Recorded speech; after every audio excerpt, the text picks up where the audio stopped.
The sound of Patricia Hammond's designer heels clicking against our front porch still echoes in my mind. She stood there that Tuesday morning, her perfectly manicured hands slapping an eviction notice against our door with the force of someone who believed they owned the world. Her voice dripped with satisfaction as she declared that our curtains were an unauthorized color violation that threatened the very fabric of Oakwood Heights. But when I calmly told her she might want to double-check whose land she was standing on, that smug smile of hers started to crack like cheap foundation. In the summer heat, my wife Riley and I had moved into our dream home in Oakwood Heights just 3 months earlier. The neighborhood seemed perfect with its treed streets and well-maintained lawns. We were excited about starting fresh in a new state, leaving behind the chaos of city life for something quieter. Our first week was spent unpacking boxes and getting to know the neighbors, most of whom seemed friendly enough. It wasn't until we hung our curtains that everything changed. Riley had fallen in love with these vibrant turquoise panels that caught the morning light beautifully. They made our living room feel alive and welcoming, exactly the opposite of the beige monotony that seemed to plague every other house on the street. Patricia Hammond introduced herself on day 8 of our residence. She appeared at our door with a clipboard and a practiced smile that never quite reached her eyes. As president of the Oakwood Heights HOA, she explained it was her duty to ensure all residents understood the community standards. She handed us a thick packet of rules and regulations, emphasizing with particular fervor the section on exterior aesthetics, window treatments. She stressed must conform to the approved color palette of whites, creams, and beiges. I nodded politely, while Riley stood behind me, and I could practically feel her rolling her eyes. Patricia's gaze kept drifting to our living room window, where the turquoise curtains were clearly visible. Her jaw tightened almost imperceptibly before she wished us a good day and clicked her way back down our driveway. The first violation notice arrived exactly 72 hours later. Patricia had apparently given us a grace period before striking. The letter detailed our heinous crime of displaying non-approved window treatments visible from the street. The fine was $50 per day until the violation was corrected. Riley wanted to fight it immediately, but I suggested we wait. Something about the property documents we'd received at closing had caught my attention, and I wanted to do more research before we responded. Patricia, however, was just getting started. She began what could only be described as a psychological warfare campaign against us. Every morning at precisely 7 o'clock a.m., she would walk past our house, pause dramatically in front of our window, and take photos with her phone. Sometimes she brought other board members with her, pointing at our curtains like they were exposing themselves to the neighborhood children. The fines kept accumulating, and the letters became increasingly threatening. She started leaving passive-aggressive notes in our mailbox about maintaining property values and being good neighbors. She even organized neighborhood meetings specifically to discuss the importance of aesthetic uniformity, making thinly veiled references to certain new residents who didn't seem to understand community standards. The escalation reached new heights when Patricia filed formal eviction proceedings with the HOA board. The letter arrived via certified mail, outlining how our continued non-compliance constituted a breach of the covenants, conditions, and restrictions we had allegedly agreed to. When purchasing the home, we had 30 days to appear before the board or face legal action to force us from our property. Our neighbors began whispering whenever they saw us, some offering sympathetic glances, while others seemed to side with Patricia. Margaret Sullivan from 2 doors down quietly told Riley that Patricia had done this before to a young family who dared to paint their front door red instead of black. Throughout all of this, Riley and I remained remarkably calm.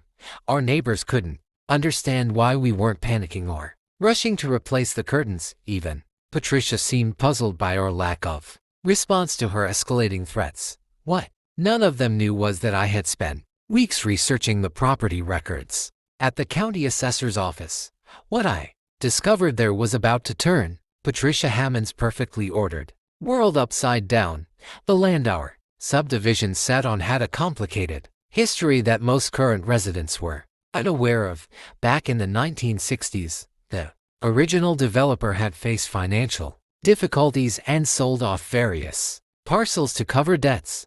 The night before the HOA hearing, I organized all my documents into a neat folder, ready-made. Sure, our turquoise curtains were freshly cleaned and hanging perfectly straight. Just to make a point, we arrived at the community center 15 minutes early. Taking seats in the front row, Patricia was already there arranging her materials at the board table with the efficiency of someone who had done this many times before.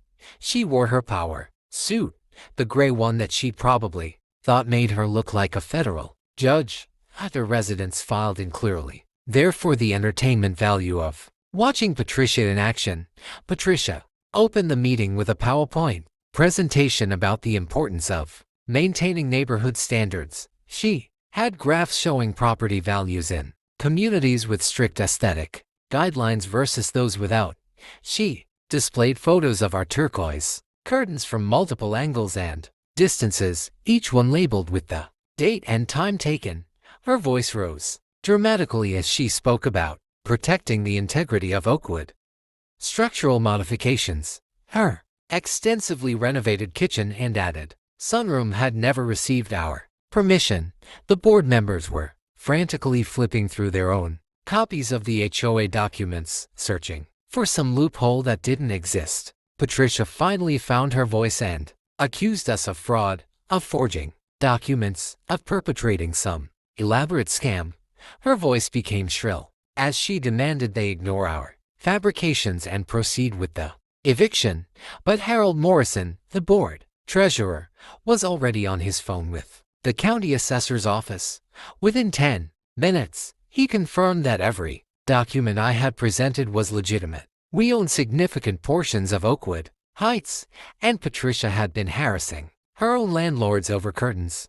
The looks on the board members' faces shifted from confusion to panic as they realized the legal nightmare they were facing. The board president called for an emergency recess, during which angry voices could be heard from their huddled conference. Patricia stood alone, her clipboard clutched to her chest like a shield. When they reconvened, the board's attorney, who had been summoned via phone, advised them to immediately cease all action against us. He also recommended opening negotiations about the outstanding lease payments and future arrangements. Patricia tried one last desperate play, suggesting they could invoke eminent domain or find some municipal ordinance to override our ownership. The attorney shut her down immediately, explaining that would only open them to massive lawsuits. What happened next was beautiful in its swiftness. Margaret Sullivan stood up and made a motion to remove Patricia as HOA president, citing gross negligence in pursuing baseless legal action that had exposed the association to significant financial liability. The motion was seconded immediately. Patricia screamed that they couldn't do this, that she had dedicated 8 years to protecting the neighborhood. But when the vote was called, it was unanimous. Even her closest allies on the board voted against her. She was removed from her position effective immediately, and Harold Morrison was appointed interim president. The final blow came when our attorney, who Riley had texted during the recess, arrived to present Patricia with 2 documents. The first was a notice of lease violation for her unauthorized home modifications, requiring her to either seek retroactive approval or restore the property to its original condition.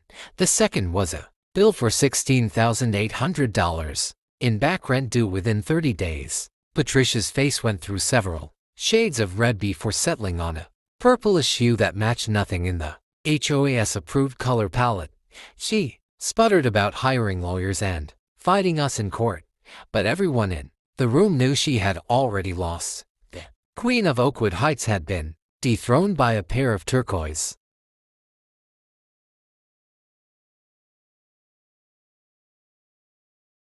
curtains and her own hubris.